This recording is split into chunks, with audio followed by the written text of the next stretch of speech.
ಮಟ್ಟಿಗೆ ಅಂತಂತಂದರೆ ಪಾಕಿಸ್ತಾನ ಬಾಲ ಬಿಚ್ಚಕ್ಕೆ ಶುರು ಮಾಡ್ತು. ಯಾವಾಗ ಪಾಕಿಸ್ತಾನ ಬಾಲ ಬಿಚ್ಚಿತ್ತು ಅಂತ ಗೊತ್ತಾಯಿತು, ಭಾರತ ತಡ ಮಾಡಲಿಲ್ಲ. ಎಷ್ಟರ ಮಟ್ಟಿಗೆ ಡ್ರೋನ್ಗಳನ್ನು ನುಗ್ಗಿಸ್ತು ಅಂತಂದರೆ ಕ್ಷಿಪಣಿಗಳು ಬೇಕಾಗಿರಲಿಲ್ಲ, ಡ್ರೋನ್ಗಳೇ ಅಲ್ಲಿದ್ದಂಥ ಬಿಲ್ಡಿಂಗ್ಗಳನ್ನು ಸಿಡಿಸ್ಬಿಟ್ವು. 10 ನಗರಗಳ ಮೇಲೆ ದಾಳಿ, 10 ನಗರಗಳ ಮೇಲೆ ದಾಳಿ. ಈ ದಾಳಿ ನೋಡ್ತಿದ್ದಂಗೆ ಇಡೀ ಪಾಕಿಸ್ತಾನ ಬೆಚ್ಚಿಬಿತ್ತು. ವಿಧ್ವಂಸ ಸರ್ವನಾಶ. ಪಾಕಿಸ್ತಾನ ನಿದ್ದೆಯೆಲ್ಲೋ ನಡುಗುತ್ತಿದೆ, ಚಳಿಯೆಲ್ಲೋ ಬೆವರುತ್ತಿದೆ. ಉಗ್ರ ಪೋಷಕ ದೇಶ ಪಾಕಿಸ್ತಾನದ ಮೇಲೆ ಭಾರತ ಅಕ್ಷರಶಃ ಮುಗಿಬಿದ್ದಿದೆ.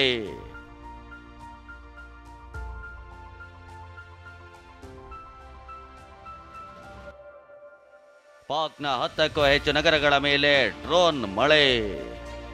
ಅಮಾಯಕರನ್ನ ಕೊಂದ ಉಗ್ರರ ಅಡ್ಡೆಗಳನ್ನ ಭಾರತ ನಿರ್ನಾಮ ಮಾಡಿದ್ರೆ ಉಗ್ರರ ತಂದೆ ಪಾಕಿಸ್ತಾನಕ್ಕೆ ಬುಡಕ್ಕೆ ಬೆಂಕಿ ಇಟ್ಟಂತಾಗಿದೆ. ಭಾರತದ ಮೇಲೆ ಟಾರ್ಗೆಟ್ ಮಾಡಿ ಕ್ಷಿಪಣಿ ದಾಳಿಗೆ ಪಾಕ್ ಯತ್ನಿಸಿದೆ. ಉಗ್ರರಿಗೆ ಬುದ್ಧಿ ಕಲಿಸಿದ್ರೆ ಪಾಕ್ ಸೇನೆ ಅವರ ರಕ್ಷಣೆಗೆ ನಿಂತಿದೆ. ಇದೇ ಕಾರಣಕ್ಕೆ ಇವತ್ತು ಭಾರತೀಯ ಸೇನೆ ಪಾಕಿಸ್ತಾನದ ಸೇನಾ ನೆಲೆಗಳನ್ನೇ ಉಡೀಸ ಮಾಡಿದೆ. ಪಾಕಿಸ್ತಾನದ ಪ್ರಮುಖ ನಗರಗಳಿಗೆ ಭಾರತದ ಡ್ರೋನ್ಗಳು ನುಗ್ಗಿ ವಿಧ್ವಂಸ ಸೃಷ್ಟಿಸಿವೆ.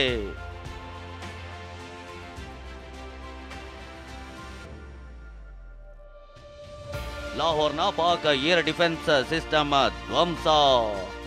ಪಾಕಿಸ್ತಾನದ ಆಕಾಶದಲ್ಲಿ ಇವತ್ತು ಬೆಂಕಿ ಮಳೆಯೇ ಸುರಿದಿತ್ತು. ಭಾರತದ ಹಾರ್ಪಿ ಡ್ರೋನ್ಗಳು ಲಾಹೋರ್ಗೆ ನುಗ್ಗಿತ್ತು. ಏನಾಗ್ತಿದೆ ಅಂತ ಗೊತ್ತಾಗುವಷ್ಟರಲ್ಲಿ ಡ್ರೋನ್ಗಳು ನೆಲಕ್ಕೆ ಅಪ್ಪಳಿಸಿದ್ವು. ತಮ್ಮನ್ನ ಕಾಪಾಡುತ್ತೆ ಅಂತ ಚೀನಾ ಬಳಿ ಪಾಕ್ ತರಿಸಿಕೊಂಡಿದ್ದ HQ-9 ಏರ್ ಡಿಫೆನ್ಸ್ ವ್ಯವಸ್ಥೆಯೇ ಚಿಂದಿ ಆಯ್ತು.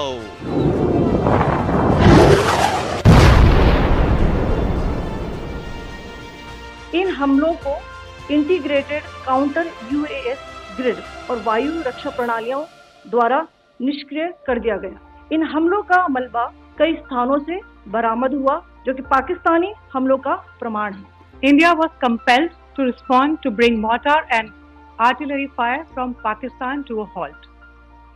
Indian Armed Forces reiterate their commitment to non-escalation, provided it is respected by the Pakistan military.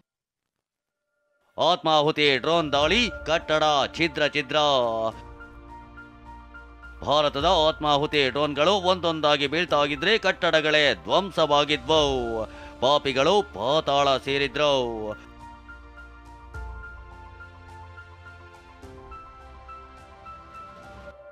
Rawalpindi cricket stadium ಬಳಿ ಡ್ರೋನ್ ದಾಳಿ.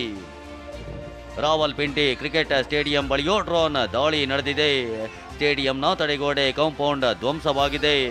ವಿಷಯ ಏನಂದ್ರೆ, ಪಾಕ್ ಕ್ರಿಕೆಟ್ ಲೀಗ್ ಪಂದ್ಯದ ಕೆಲ ಗಂಟೆಗೂ ಮುನ್ನ ದಾಳಿ ನಡೆದಿದ್ದು ಪಂದ್ಯವೇ ರದ್ದಾಗಿದೆ. ರಾವಲ್ಪಿಂಡಿ ತೊರೆಯುವಂತೆ ಪಾಕ್ ಹಾಗೂ ವಿದೇಶಿ ಕ್ರಿಕೆಟ್ ಆಟಗಾರರಿಗೆ PCB ಸೂಚನೆ ನೀಡಿದೆ.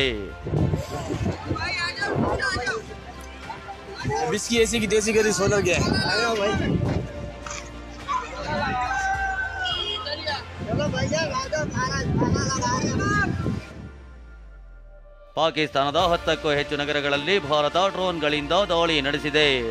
ಲಾಹೋರ್, ರಾವಲ್ಪಿಂಡಿ, ಕರಾಚಿ, ಬಹಾವಲ್ಪುರ, ಚೋರ್, ಗುರ್ಜನ್ವಾಲಾ, ಚಕ್ವಾಲ್, ಅಟೋಕ್, ಮಿಯಾನ್ವಲಿ, ಸಿಯಾಲ್ಕೋಟ್ ಸೇರಿ ಹಲವೆಡೆ ಡ್ರೋನ್ ದಾಳಿಯಾಗಿದೆ.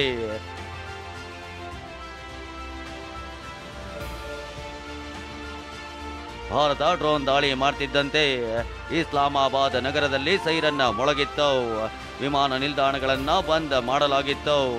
ಲಾಹೋರ್ ತೊರೆಯುವಂತೆ ತನ್ನ ದೇಶದ ಪ್ರಜೆಗಳಿಗೆ ಅಮೆರಿಕ ಕೂಡ ಸೂಚಿಸಿದೆ. ಪಾಕಿಸ್ತಾನದಾದ್ಯಂತ ಅಲ್ಲೋಲ ಕಲ್ಲೋಲ ಸೃಷ್ಟಿಯಾಗಿದೆ. ಚೀನಾ ನಿರ್ಮಿತ ಪಾಕ್ ಆಂಟಿ ಡ್ರೋನ್ ವ್ಯವಸ್ಥೆಯೇ ಧ್ವಂಸ. ಇನ್ನು ಭಾರತದ ಡ್ರೋನ್ ದಾಳಿಯ ಹೊಡೆತಕ್ಕೆ ಪಾಕಿಸ್ತಾನ ಚೀನಾದಿಂದ ತರಿಸಿಕೊಂಡಿದ್ದ ಏರ್ ಡಿಫೆನ್ಸ್ ವ್ಯವಸ್ಥೆಯೇ ಧ್ವಂಸವಾಗಿದೆ. ಖಂಡಾಂತರ ಕ್ಷಿಪಣಿಗಳನ್ನು ಹೊಡೆದುರುಳಿಸಬಲ್ಲ ಸಾಮರ್ಥ್ಯ ಇರೋ HQ-9 ಭಾರತದ ಡ್ರೋನ್ ಹೊಡೆತಕ್ಕೆ ಉಡೀಸಾಗಿದೆ. ಪಹಲ್ಗಾಮ್ ದಾಳಿಗೆ ಪ್ರತೀಕಾರವಾಗಿ ಭಾರತ ಸೇನೆ ನಡೆಸುತ್ತಿರುವ ದಾಳಿಯಲ್ಲಿ ಓರ್ವ ನಾಗರಿಕ ಕೂಡ ಮೃತಪಟ್ಟಿಲ್ಲ ಅಂತ ರಕ್ಷಣಾ ಸಚಿವ ರಾಜನಾಥ್ ಸಿಂಗ್ ಸ್ಪಷ್ಟಪಡಿಸಿದ್ರು. साथियों, सबसे पहले तो मैं हमारी आर्म्ड फोर्सेज ने कल जो कार्रवाई की है, जो शौर्य और पराक्रम दिखाया है, उसके लिए मैं हृदय से बधाई देता हूं। पाकिस्तान और POK में जिस तरह से हमारी आर्म्ड फोर्सेज ने टेरर कैंप्स को नेस्त नाबूद किया है, वो हम सब के लिए एक गौरव का विषय है। ಪ್ರಾಣ ಭಿಕ್ಷೆ ಬೇಡಿ ಕಣ್ಣೀರಿಟ್ಟ ಪಾಕಿಸ್ತಾನದ ಸಂಸದ. ಪ್ರಧಾನಮಂತ್ರಿ ಕಚೇರಿಗೆ ಒಡೆದ ಶಹಬಾಜ್ ಶರೀಫ್. ಭಾರತದ ದಾಳಿಗೆ ಬೆಚ್ಚಿರುವ ಉಗ್ರ ಪೋಷಕ ಪಾಕ್ಗೆ ಜ್ಞಾನೋದಯವಾದಂತೆ ಕಾಣ್ತಾಗಿದೆ. ಭಾರತದ ದಾಳಿಯಿಂದ ಪಾಕಿಸ್ತಾನವನ್ನು ರಕ್ಷಿಸುವಂತೆ ಪಾಕಿಸ್ತಾನ ಸಂಸತ್ನಲ್ಲಿ ಸಂಸದ ತಾಹಿರ್ ಇಕ್ಬಾಲ್ ಕಣ್ಣೀರಿಟ್ಟಿದ್ದಾರೆ. ಸಂಸದೆಯೊಬ್ಬರು ಕೂಡ ಆತಂಕ ತೋಡಿಕೊಂಡಿದ್ದಾರೆ. दुनिया में जहां भी देखें शायद हमारी कमी है, हम मजबूर हैं, हम गुनाहगार हैं, लेकिन रब काबा हम तेरे हबीब की उम्मती है, खुदा का वास्ता हमसे रहम कबल फरमा। आप चले जाएं, उधर फिलिस्तीन भी चले जाएं, कश्मीर में चले जाएं, जहां भी जाएंगे मुसलमानों के साथ वो ऐसे रो रहा है जो हम सोच भी नहीं सकते हैं। हिंदुस्तान एक प्लान के साथ कर रहा है।